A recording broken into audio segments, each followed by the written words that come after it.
Winnie the Pooh Blood and Honey was unsurprisingly a critical disappointment, so you'd think the sequel wouldn't do much better, right? Not so fast. In 2022, A.A. Milne and E.H. Shepard's Winnie the Pooh universe entered the public domain, and it sure didn't take long for someone to have their way with it. The following year, director Rhys Frake Waterfield immediately took the opportunity to turn the beloved bear and his friends into nightmarish killers in his slasher film Winnie the Pooh Blood and Honey. Why are you doing this? We used to be friends. What? Stop! The movie made $5.2 million on a $100,000 budget and became a surprise horror box office hit in the process. But if you look at the critical response on Rotten Tomatoes, it's obvious that while the amusing novelty of the idea lured a lot of people into theaters nationwide, it didn't deliver on its promise. With a 3% critic score and a better, but still not great 50% audience score, it seems most people left the theater pretty disappointed, if not totally miffed about spending money to see it on the big screen instead of waiting for it to start streaming. But now, a year later, the second installment has been thrust upon us, and it's actually doing pretty well critically. In fact, for a hot minute, it had a much coveted 100% on Rotten Tomatoes, a feat only achieved by a select few horror films in the past.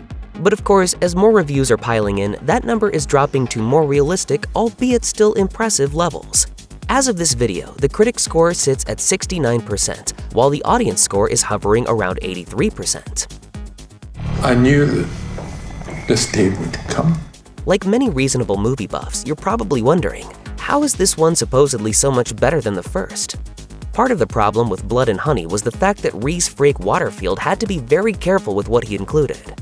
At the time, only the very first Winnie the Pooh story from 1926 had entered the public domain. As such, he had to ensure he didn't use many of the more well-established features of the series, such as Pooh's red shirt or the character of Tigger.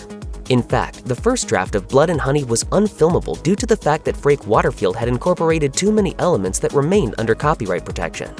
Ultimately, Blood and Honey arrived with a Pooh and Piglet far enough removed from the copyrighted versions of the characters that Frake Waterfield escaped any lawsuits. But that didn't necessarily mean his film was any good. In the movie, Pooh and his cohorts are demented Michael Myers-type killers, hell-bent on revenge after having been abandoned by Christopher Robin in the 100-Acre Wood. In the end, the movie lacked any real plot, developed characters, or even convincing makeup and costume designs. Pooh and Piglet basically looked as though they were just large men in poorly designed masks, which they were. Suffice to say, people were not impressed. You're gonna pay for what you did, you f***ing freak.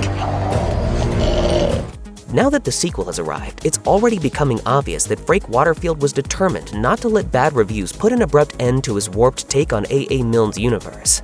Many reviewers are praising the sequel, with Bloody Disgusting writing, "This flawed but enjoyable sequel defies expectations, albeit low ones, and outperforms its predecessor on most levels."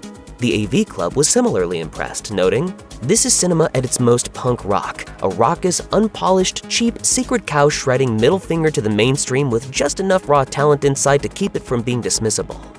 Needless to say, this all bodes well for the planned Poohniverse, which is set to unite horror versions of Winnie the Pooh, Bambi, Peter Pan, and numerous other beloved children's characters. While the Rotten Tomatoes score is bound to keep dropping a bit, at least Blood and Honey 2 can claim to have caused a small stir with its brief triumph over the tomato meter, thereby helping to pave the way for more unhinged takes on our childhood heroes.